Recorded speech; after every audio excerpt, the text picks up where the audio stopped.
Olha, queridos, é o seguinte, os pastores evangélicos estão falando, chega desse negócio também do bolsonarismo achar que pode mandar nem nós, né?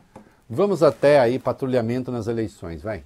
Após um período eleitoral em que houve troca de farpas com representantes do bolsonarismo, líderes de igrejas evangélicas passaram a criticar a influência de políticos de direita entre os fiéis. Mesmo sem romper relações, o posicionamento passa por uma tentativa de se desvencilhar do bolsonarismo. Pastores do Rio e de São Paulo, como a Assembleia de Deus de Madureira e a Igreja Universal do Reino de Deus, manifestaram incômodo com o patrulhamento nas eleições.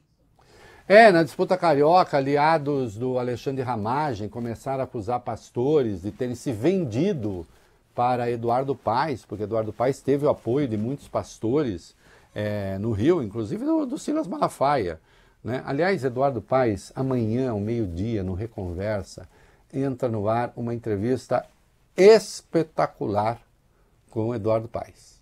Uma entrevista espetacular com Eduardo Paes, né? Meu amigo, nunca escondi isso, desde, como nós lembramos, desde 1998, Valeu Bene, já tem um certo tempinho, né? Mas nem por isso a entrevista ficou chapa branca, não sei o quê, ficou uma entrevista amigável, mas o Eduardo Paes é craque, vejam lá, né? E os bolsonaristas achando que eles podem mandar na igreja evangélica, que virou mesmo um curral, né? E é claro que não é curral, é claro que não pode ser assim, né? O deputado federal Ottoni de Paula, que passou a ser hostilizado por eles, né, chegou a dizer, até pouco tempo atrás, o eleitor evangélico não era enxergado pela política. Agora, muitos passaram a dizer a esse eleitor que quem vota em um lado do espectro político é de Deus e quem não vota é do diabo. Minha luta é para devolver a igreja ao lugar onde sempre deveria ter estado, de representante do Senhor e não de um lado político. Ottoni que ficou com Eduardo Paes. Observo que essa fala do Ottoni de Paula é muito boa, mas o Ottoni de Paula sabe a quantidade de absurdos que ele também já falou, né? Nessa história. O Malafaia criticou a radicalização, criticou, por exemplo, a postura do Nicolas, né? O Nicolas atrapalhou nas eleições em muitos aspectos, né? Porque se dizendo evangélico, e acho até que ele sei lá, né? Ele achou que assim, o evangélico tinha uma obrigação, né, de votar nos candidatos do bolsonarismo, porque então os outros são todos representantes do capeta, né?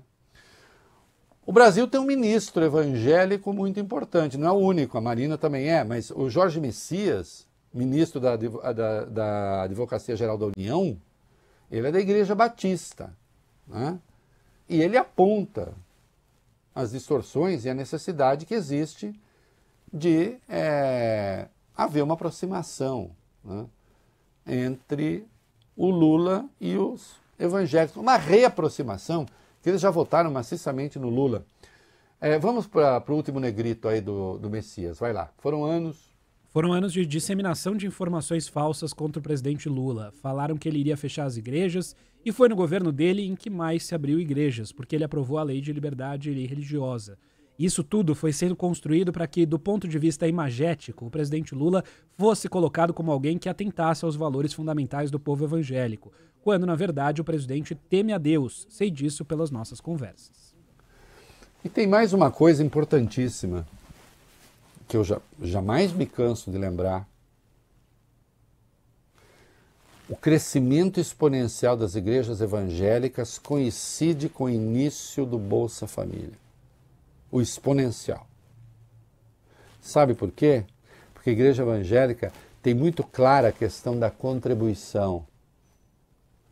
Ela não é obrigatória no sentido de vai lá enfiar a mão no bolso do outro, mas ela é bastante impositiva, não é, senhores pastores?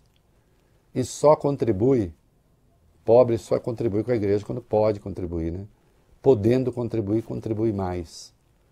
Parcela importante do crescimento das igrejas evangélicas se deve ao Bolsa Família, bem como o espalhamento das igrejas evangélicas entre os mais pobres. Deveriam ser gratos a Lula, não o contrário. É isso aí.